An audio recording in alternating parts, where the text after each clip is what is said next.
Bonjour, Innovallée pour moi c'est Mélan. C'est l'histoire de Mélan, c'est le cœur de ce qui fait l'identité mélanaise. Dans les années 70, à Mélan, on a été parmi les premières communes en France à regarder un petit peu ce qui se faisait en Californie outre-Atlantique et à essayer à notre façon de créer cette alliance entre l'université, la recherche et le monde de l'entreprise. Et c'était une vision extraordinairement moderne parce qu'on avait compris que l'avenir de la prospérité d'un territoire et la vie d'un territoire y résidait aussi dans la matière grise. Et Mélan, de ce fait, eh bien, est une ville où l'on vit, où l'on se distrait, où l'on consomme, et aussi une ville où l'on crée de la richesse. Et cela, elle le doit à Innovallée, qui est partie intégrante de son territoire, et qui a irrigué, parce que le dynamisme économique, il se répand.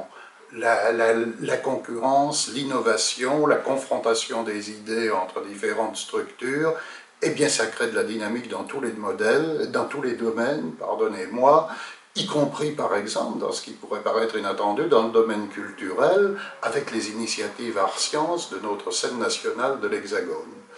Et Innovallée va comme toujours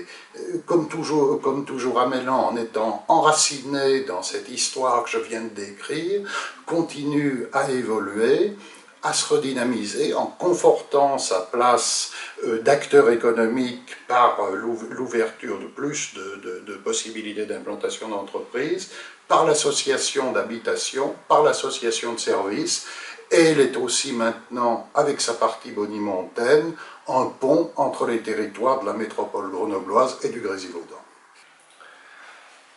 Montbonneau est une commune qui a connu une croissance rapide. C'était un village il y a encore une trentaine d'années. En 1983, il y avait 1700 habitants dans la commune et il y avait zéro emploi pratiquement. Et la croissance de cette commune s'est faite régulièrement en s'appuyant sur son tissu économique. L'association Innovallée a joué un rôle capital dans l'animation de ce développement économique. C'est une belle structure qui a toujours été soutenue par la commune de Montbonneau, conjointement à celle de Mélan. On soutient donc le fonctionnement de cette association. Et on sait tout ce qu'on doit à Innovallée, qui s'appelait Prosirs autrefois, et à notre zone d'activité économique. Car la croissance de Montbonneau est assez singulière, puisqu'il y a autant d'emplois, 6 000 environ, que d'habitants, un peu moins de 5 500, ce qui est tout à fait exceptionnel en France. Et cette activité économique a été bien sûr source de richesse, source de dynamisme, ça nous a permis de nous équiper. L'aventure du développement économique de Montbonneau ne s'arrête pas avec ces 3 zones d'activité, dont celle d'Innovallée sur 43 hectares. On a le projet de développer une 4e zone d'activité économique dans le secteur de Secrétan, au nord de la commune, à proximité de l'échangeur autoroutier et de l'autoroute. Et on entend que cette zone soit une extension du périmètre d'Innovallée pour accueillir des activités tertiaires, également des activités innovantes. On a aussi un autre projet, mais au niveau de la communauté de communes, et là je parle avec ma casquette de vice-président à l'économie, ça serait d'étendre le périmètre d'Innovallée en rive gauche. Il y a là un très joli projet qui, en termes, qui aurait beaucoup de sens, et, qui aurait grande valeur emblématique, transféré sur la rive gauche des activités innovantes dans un secteur qui a été gravement frappé par la crise industrielle. Donc je pense que ça aurait beaucoup d'intérêt qu'on puisse passer en rive gauche sur la commune du Versou et peut-être plus au nord ultérieurement. Alors Innovallée, la structure Innovallée, c'est une équipe d'animation qui est très utile à cette zone d'emploi qui a un versant métropolitain, un versant Grésivaudan, 10 000 emplois, plus de 10 000 emplois, donc une grande zone d'activité à l'échelle de la région grenobloise. Cette équipe d'animation permet de faire du lien entre les entreprises, du lien avec les collectivités. Donc c'est très utile à la vie économique de ce secteur extrêmement dynamique. C'est un secteur qui se développe, Innovallée, la ZIRST à l'époque est née à Mélan, s'est étendue sur Montbonneau, continue à s'étendre à travers ces pépinières, tant côté Mélan que côté Montbonneau, qui a des perspectives d'extension dans le Grésivaudan, avec Secrétan, avec Canon de Fer de Easy Park. Enfin bon, il y a toute une série de projets qui peuvent permettre à Innova-Vallée de se développer. C'est une zone d'activité qui est très en pointe sur le numérique, qui est complémentaire de ce point de vue de ce qui se fait à Crolles et Bernin, qui est plus sur le matériel et moins sur le logiciel. C'est un peu caricatural ce que je dis là, mais enfin, voilà, c'est très complémentaire, ce qui nous donne un grand pôle de haute technologie dans le sud du Grésivaudan, qui est complété par d'autres activités ailleurs sur le territoire, bien sûr. Donc, c'est un point fort de l'économie du Grésivaudan, et cette animation est très utile à la dynamique de cette zone d'activité qui est complémentaire avec d'autres démarches collectives, les pôles de compétitivité, etc. Innova-Vallée est une place essentielle dans le développement économique, l'innovation et l'attractivité du territoire métropolitain grenoblois. Elle a une histoire ancienne qui est forte et qui lui donne aujourd'hui d'ailleurs une avance sur un certain nombre de sujets.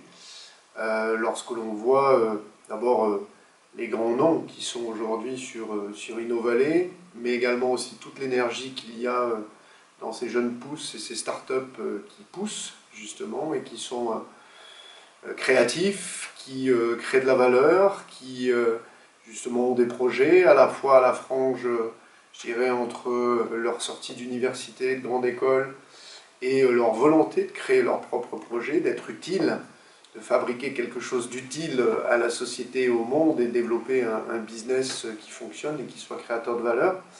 Donc c'est effectivement très riche et en même temps c'est aussi lié au fait qu'il y a un environnement qui est facilitateur pour tout. Facilitateur du réseau, des acteurs. C'est ça la richesse aussi d'Innova-Vallée, c'est ça la richesse du territoire métropolitain. Alors Innova-Vallée a toujours été pionnier finalement. C'était la première zone, la première technopole avec un label technopole en France. Et puis c'était peut-être la première fois qu'on réunissait dans un même endroit des organismes de recherche, des entreprises de toute taille, et déjà le développement de l'informatique. À l'époque, on ne disait pas du logiciel ou du digital, on disait l'informatique, dans un esprit campus, une architecture très paysagère avec peu d'étages et un esprit d'échange, des restaurants communs, bref, l'esprit campus qu'on prolongeait. Du coup, c'était comme un gros village extrêmement actif qui travaillait à l'international immédiatement, parce que dans l'innovation, on travaille toujours à l'international tout de suite, mais qui peut-être ne communiquait pas suffisamment avec l'ensemble de l'agglomération grenobloise et de la région urbaine grenobloise. Aujourd'hui, cette évolution s'est faite sous l'action successive des présidents, et je veux remercier particulièrement Christophe Madvé et Jean-Louis Brunet, qui ont vraiment contribué à ouvrir Innova-Vallée sur l'ensemble de ce qu'on appelle l'écosystème grenoblois. Donc aujourd'hui, Innova-Vallée, Mélan et Montbonneau, ce qui n'était pas le cas au départ, c'était seulement Mélan, travaillent avec le pôle de compétitivité minologique qui a son cœur de chauffe sur la presqu'île, travaille avec les gens du hard, on ne parle plus de hard ou de soft, on parle de système intelligent et la valeur ajoutée est bien dans le soft et dans le logiciel qui se développe à Innova-Vallée. Innova-Vallée travaille et est extrêmement actif dans Digital Grenoble. S'il n'y avait pas les entreprises d'Innova-Vallée, Digital Grenoble se trouverait vraiment appauvri. Innova-Vallée travaille toujours à l'international, rayonne à l'international et s'est modernisé. Le renouvellement d'Innova-Vallée et son irrigation des générations suivantes, des jeunes hommes et, je l'espère, davantage de jeunes filles de plus en plus, avec Tarmac, la pépinière d'entreprises innovantes, qui communiquent avec les entreprises plus confirmées, que ce soit des entreprises de grande taille, des entreprises de plus petite taille. Donc je souhaite un élargissement encore du rayonnement d'Innova-Vallée, mais vraiment je veux remercier Christophe Madvé de sa présidence, Jean-Louis Brunet de son coup de main, puis l'ensemble des équipes d'Innova-Vallée et des différents acteurs qui les ont vraiment bien accompagnés, parce qu'Innova-Vallée a pris aujourd'hui un nouvel élan dans l'agglomération, dans l'écosystème de la région urbaine grenobloise, dont je peux vous dire qu'elle est absolument formidable au niveau national et très connue au niveau européen et international. Et puis au niveau international, parce que les entreprises qui innovent sont forcément au niveau international. Donc bravo Innovallée et longue vie.